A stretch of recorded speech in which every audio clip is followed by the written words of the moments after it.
좋죠, 여기.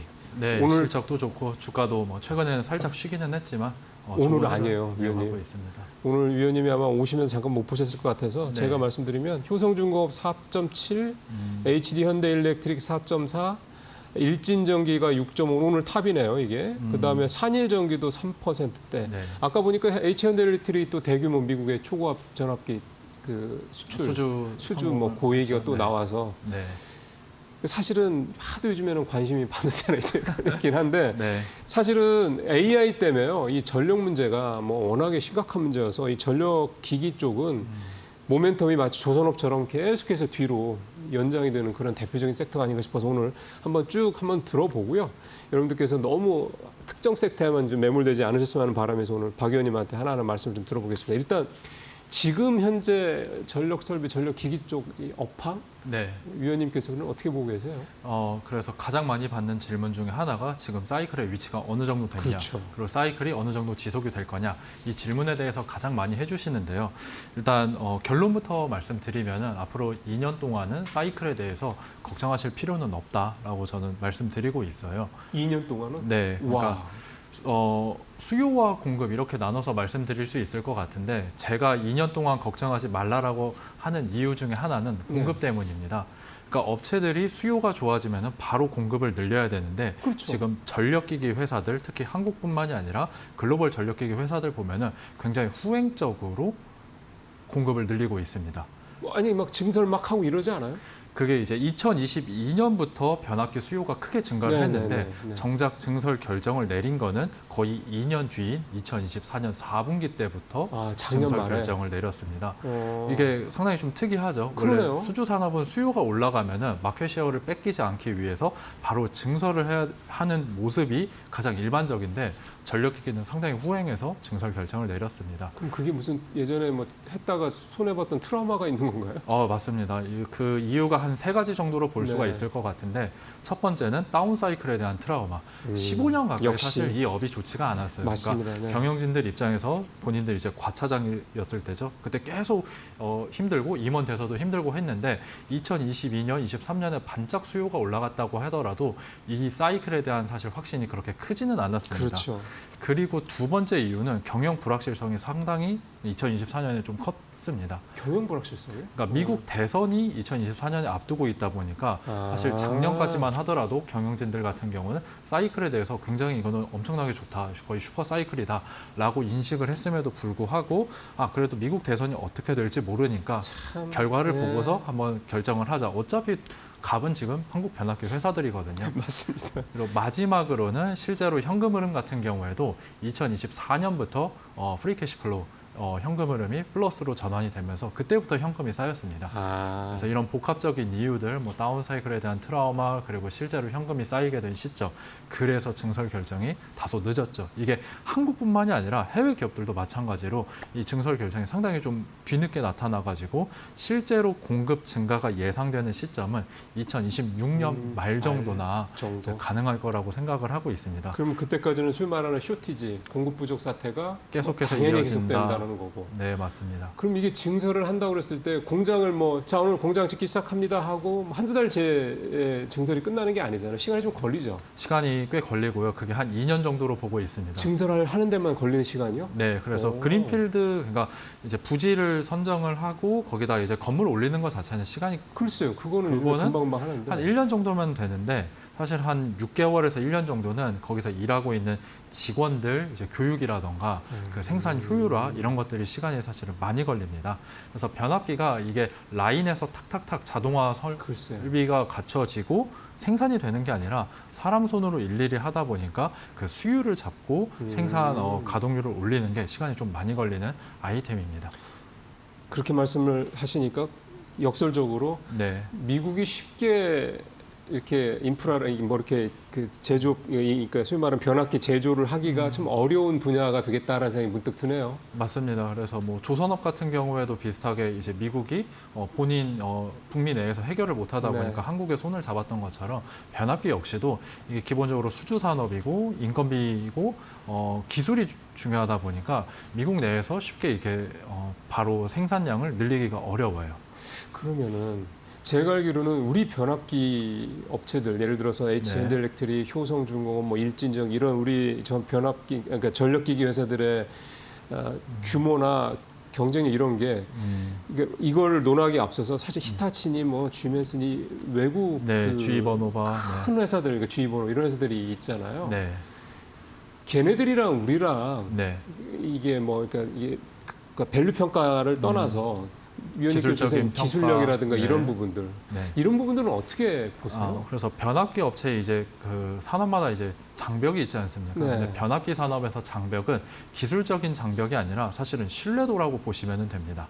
오랫동안 거래를 해오고 뭐 이런 네, 것들. 오랫동안 거래를 해온 그런 전력기기 회사들을 더 선호하는 경향들이 있는데 사실 이제 변압기가 한번 이제 브레이크아웃이 발생을 하고 고장이 나면은 대규모 정전이 발생하다 보니까 그러니까요. 유틸리티 업체들 입장에서는 쉽게 새로운 기업체를 선정하기가 어렵습니다. 그래서 과거 이야기를 말씀드리면은 옛날에는 사실 일본이나 이제 지멘스, 버노바 이런 쪽에 변압기 회사들이 그 라인이 너무 공고하다 보니까 한국 변압기 업체들이 그걸 뚫기가 어려웠어요. 근데 미국에서 쇼티지가 터지다 보니까 그렇죠. 일단 한국 거 가지고 와서 써보자라고 했는데 생각보다 이 제품의 품질이라던가 신뢰도가 높다 보니까 그 사실상 경쟁력이라는 것도 이제 한국 업체들이 해외 뭐 넘버 원, 넘버 투 업체들 충분히 따라잡을 수 있다 저는 판단하고 있습니다. 그래요? 이거는 네. 되게 좀 예상하지 못했던 답변이어서 그러니까 저는 이게 말씀하신 대로 이쪽 업계가 되게 보수적이다 보니까 네. 이걸 뚫는다라는 게 이를테면 제가 생각했던 거는 우리 업체들은 일종의 트리클다운 효과, 그러니까 낙수 효과 정도의 수혜를 누리고 있는 게 아니냐라는 쇼티지에 따른 그런 생각을 했는데 네. 위원님께서 보시기에는 일단 뚫기가 어려워서 그렇지 우리가 뚫고만 나면 우리 기술력이라든가 이런 부분들이 충분히 우리가 알고 있는 그런 거대 그 외국 전력기기 회사들을 회사들을 충분히 따라잡을 수 있다. 있다. 네, 그래서 처음에는 낙수 효과로 시작된 게 맞습니다. 먼저 이제 해외 전력기기, 북미 전력기기 회사들 실적이 먼저 좋아진 거는 맞는데 그러니까요. 후행해서 한국 회사들이 좋아진 건 맞는데 지금은 사실은 뭐 큰 경쟁력 차이는 없다고 보여지고요. 그리고 가격은 우리가 확실히 싸지 않습니까? 근데 이미 변압기 가격 자체가 많이 올라온 올라서. 상황이어가지고 사실은 그게 뭔가 싸다라고 말씀드리기에는 어려울 것 같아요. 그러니까 우리가 뭐 저 원전이나 조선 쪽 얘기한 온타임, 온버짓 입장에서 봤을 때 그 부분은 그러니까 온타임은 비슷할 수 있어도 버짓적인 측면에서의 우리가 차별성은 이제 크지 않다. 네, 맞습니다. 그리고 두 번째로 좀 말씀드리고 싶은 게 글로벌하게 봤었을 때 현대일렉트릭, 효성중공업 같은 회사들을 찾기가 어렵습니다.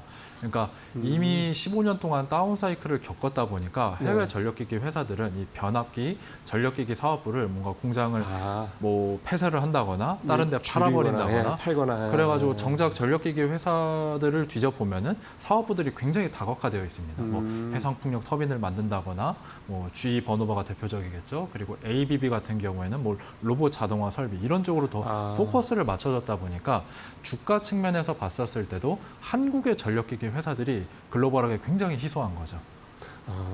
그러니까 우리가 어떻게 보면 전력기기 쪽에는 훨씬 더 특화돼 있다. 네, 그렇게 봐도 된다는 얘기군요. 네, 맞습니다. 그래서 뭐 대만의 몇몇 업체 그리고 캐나다의 굉장히 조그마한 뭐 중소형 업체 이 정도밖에 사실 투자할 만한 회사가 찾기가 어려워요. 그래서 이제 전력기기 회사들 특히 현대일렉트릭을 보면은 외국인 지분율이 올라가면서 주가가 사실 밸류에이션을 무시하고 쭉 올라갔었거든요. 그 이유를 곰곰이 생각을 해보면은 외국인들 입장에서는 한국 전력기기 회사 같은 회사 그 업체를 주식을 찾을 수가 없었던 거예요. 그렇구나. 그래서 밸류를 쭉 끌어올리면서 지금 이렇게 평가를 받고 있다. 이렇게 보시면 되겠습니다. 작년에는 말씀하신 대로 현대일렉트릭이 정말 확실한 대장주 그리고 말씀하신 대로 주가도 다른 데들이랑 확실히 좀 쉽지 않네라는 따라가기 힘들겠네 이런 식으로 좀 뽑아 올리는 듯한 느낌이 들었는데 올해는 그 현상이 효성중공업에서 나타나더라고요. 상반기 때 보니까. 네, 맞습니다. 그게 뭐가 효성중공업이 HD현대일렉트릭과 다른 뭔가 차별적인 어떤 강점 뭐가 부각된 게 아닌가 싶은 생각이 들어서. 전력기기 산업에서 보면은 현대나 효성이나 사실은 거의 동급의 위치라고 보시면 됩니다. 초고압 전력기기까지 생산을 가능하다 보니까요. 네. 근데 이제 수주 산업이라는 게 주가나 실적을 보면은 먼저 대장주가 움직이고 뒤따라서 2등주, 3등주가 움직이는 경향이 있습니다. 수주 산업은 예. 네, 그게 이제 그런 모습들이 이번 2분기 때 나타났는데 원래는 이제 현일렉이 대장주였는데 효성중공업으로 주가 상승이 많이 나타난 모습 예. 보실 수가 있습니다. 이게 왜냐하면 수주 산업이라는 게 수주를 무한정 계속 받을 수가 없어요. 그럼요. 그렇죠. 리드 타임이 뭐 2년, 3년, 그러니까요. 그리고 4년, 5년 넘어가게 되면은 예. 이 전력기기 회사들도 부담이 되다 보니까 더 이상 수주를 못 받고 그게 낙수 효과처럼 이제 후발주자들한테 다른 이제 넘어가게 됩니다. 그래서 효성중공업 같은 경우에는 물론 이제 현일렉이랑 경쟁력은 비슷하지만 차이점은 미국 공장의 가동률이 사실은 조금 뒤늦게 올라왔다 보니까 영업이익률도 이번 2분기 때 뒤늦게 뒷심을 발휘하면서 15.9% 이렇게 기록을 했거든요. 그러면서 주가도 반응을 했다라고 보시면 됩니다. 그러면 확실한 대장주는 여전히 HT 현대일렉트릭이라고 보면 되는 거군요. 그렇기는 한데 일단 현일렉은 이제 퓨어하게 이제 전력기기 사업만 하니까 대장주라 보는 거는 맞는데 이제 주가 상승률로만 보면은 현일렉보다는 다른 이제 중소형 업체들로 조금 더 이제 낙수 효과, 그 퍼짐 효과가 나타날 거다라고 보고 있습니다. 그래서 작년에 현대일렉트릭이 먼저 갔던 거고, 네. 그 이후에 이제 효성중공업 이번에 간 게 그 다음에 이제 2등 뭐 꼭 2등이라고 할 만큼은 아니더라도 어쨌든 네. 그 다음이고. 그 후발주자들이 이제 바톤을 이어받으면서 계속 달리기를 하고 있는 거죠. 이제 그러면 그 다음에는 이제 소위 말하는 그보다 더 작은 3등주 뭐 이런 식으로 이제 간다 이 이제 말씀이 되겠네요. 네, 맞습니다. 그 얘기는 그래도 우리가 마지막에 아꼈다가 말씀을 여쭤보는 걸 하고, 근데 중요한 거는 이제 이렇게 2등주, 3등주까지 소위 말해서 한 업 섹터 내에서 네. 이게 순환매가 나타나는 식으로 가기 위해서는 업황이 앞으로도 되게 좋을 거라는 거에 대한 기대치가 분명히 있어야 된다는 건데, 처음에 말씀하셨던 것처럼 적어도 2년 동안에는 사이클에 대한 걱정 안 해야 된다는 말씀을 하셨고, 네. 해외 쪽도 그렇고, 해외 쪽이라는 게 지금 지난번에 스페인 정전 사태도 그렇고, 뭐 내년에는 미국에서 대규모 정전 사태가 이 상태로 가면 벌일 가능성이 많다 이런 얘기들 자꾸 나오다 보니까 네. 업황과 관련해서 이제 전망이겠지만 그죠. 내년에 여전히 해외 쪽에 대한 이런 네. 전력 수요 네. 여전히 좋다 이렇게 봐도 되는 거죠. 네, 그래서 앞서서는 공급 말씀드렸고 이제 수요 쪽을 말씀드리고 싶은데 제가 항상 말씀드리는 게 미국의 전력 수요 전망치가 올라가고 있다. 20년 만에 올라가고 있다라는 말씀을 드리고 있어요. 그러니까 미국은 08년부터 2024년까지 전력 수요 성장률이 0%였습니다. 사실상. 그러니까 이제 경제 구조 자체가 서비스업으로 바뀌기도 하고 공장을 이제 동북아시아 3국, 대만, 중국, 한국 뭐 이렇게 이전을 했다 보니까 전력 수요 전망치가 올라갈 일이 없었거든요. 그렇죠. 근데 작년 말부터 특이하게 미국의 전력청 그리고 유틸리티 기업들이 동시다발적으로 전력 수요 전망치를 계속해서 올리기 시작했습니다. 그 배경이 뭔지 보니까 일단 리쇼어링으로 인한 공장 증설 효과, 그렇죠. 네. 그리고 최근에는 AI 데이터 그렇죠. 센터 때문에 그 AI가 사실은 저는 약간 조금 과대 포장된 거 아닌가라고 생각을 했는데 그 데이터 센터 전수 조사를 해보니까 미국에 건설되는 걸 보니까 미국의 전체 전력 수요 전망치를 올릴 만큼 굉장히 강력한 수요를 지금 보여주고 있습니다. AI 데이터 센터가. 네, 그래서 미국의 전력 수요 전망치가 지금 전체적으로 한 4에서 5%로 지금 상향이 되고 있거든요. 0%에서. 그렇게 되면은 전력 수요치가 올라가고 전력 사용량이 올라가는 거에 비례해서 사실 전력기기는 더 많이 사용될 그렇죠. 수밖에 없습니다. 그렇죠. 그게 뭐 발전원이 오일앤 가스가 되든 태양광이 되든 풍력이 되든 그거는 사실 크게 상관은 없어요. 이 수요 전망치가 올라가면은 주가 밸류에이션 전망치 다 올라갈 수밖에 그렇죠. 없습니다. 네. 그러면은 이렇게 된다 그러면은 해외 쪽은 사실은 뭐 당분간은 네. 뭐 이제 얼추 수요가 끝나가 뭐 이런 얘기는 안 나올 것 같고, 네. 사실 국내도 이재명 정부 들어서서 서해안 에너지 고속도로 등등등 해서 뭐 신재생 쪽에 포커싱이 돼 있긴 합니다만 네. 어쨌든 이 전력 설비 쪽에 대한 기대감을 좀 낳게 하는 그런 정책들이 좀 추진되고 있지 않습니까? 맞습니다. 그래서 대표적인 공약이 이제 서해안 에너지 고속도로를 그러니까요. 주장을 하고 계시는데 이게 갑자기 딱 나온 게 아니라 사실 이전 대선 때도 이제 서해안 에너지 고속도로를 주장을 해가지고 이 공약에 대해서는 상당히 이제 우리가 믿을 수 있는 거고 실현 가능성이 있다라고 그렇죠. 저는 평가를 하고 있습니다. 그리고 예. 한국의 전력망을 보게 되면은 경부고속도로를 축으로 이제 발전이 됐습니다. 그렇죠. 그러니까 경상도에서 대형 화력발전소, 원자력발전소를 네. 대량으로 발전하고 대량으로 송전하고 수도권에서 대량 소비를 한다. 그렇죠. 이게 지난 한국이 광복 이후에 70년, 80년 동안 경제 성장을 하면서 맞습니다. 채택을 한 전력 산업의 기본적인 골자라고 보시면 돼요. 근데 문제점은 뭐냐면은 우리가 신재생 에너지 비중을 올리겠다라고 하면은 전라도 그리고 제주도 지역에서 맞습니다. 발전소를 굴려야 되는데 예. 그럼 송전망이 이제 부족하거든요. 그렇죠. 이게 미스매치가 발생을 하다 보니까 네. 이 서해안 에너지 고속도로라는 거는 기존 경부고속도로 축으로 전력망을 설계를 했는데 이거를 U자형으로 바꿔보겠다라는 그렇죠. 거고 실상 이제 그 프로젝트를 까보면은 해저 케이블을 건설을 하겠다라는 게 저는 육상이 이게 아니라 네, 철탑이 아니라 맞습니다. 그건 이제 주민 민원 문제가 좀 많이 발생을 하다 보니까 해저 케이블 건설로 이제 방향을 잡고 있고요. 그렇게 되면은 LS 그룹주를 눈여겨 보실 필요가 있습니다. 그러네요. 그래서 제주도랑 육지랑 제3 연계선이 있습니다. 1, 2, 3 전력선이 있는데 누가 했냐라고 하면은 LS 그룹이 다 했습니다. 네. 지금 그거를 소위 말해서 일관 시스템으로 갖추고 있는데도 LS밖에 없죠. 그렇죠. LS 네. 전선에서 그 케이블을 생산하고 있고 네. LS 마린 솔루션이 포설 선방 예, 그러니까. 맞습니다. 예. 다 가지고 있다 보니까 경쟁력이 확실히 있죠. 국내에서. 예, 사실 그런 면에서 저희가 제 국내 수요 말씀도 굳이 여쭤본 것도 이게 국내 것도 이게 이 서해안 에너지 고속도로 전체 사이즈가 70조가 넘든가 그러더라고요. 예산 들어가는 네. 게. 그리고 이게 뭐 1, 2년 안에 걸릴 문제도 아니고 적어도 앞으로 10년 이상 걸릴 문제다 보니까 계속해서 앞으로 적어도 뭐 10년 가까이는 꾸준히 매출이 매년 발생한다는 얘기니까 그만큼 의미가 있는 것 같고요. 이제 마지막 이제 마무리를 좀 할 시점이 다 됐는데요. 네. 아까 우리 얘기하다 만 거.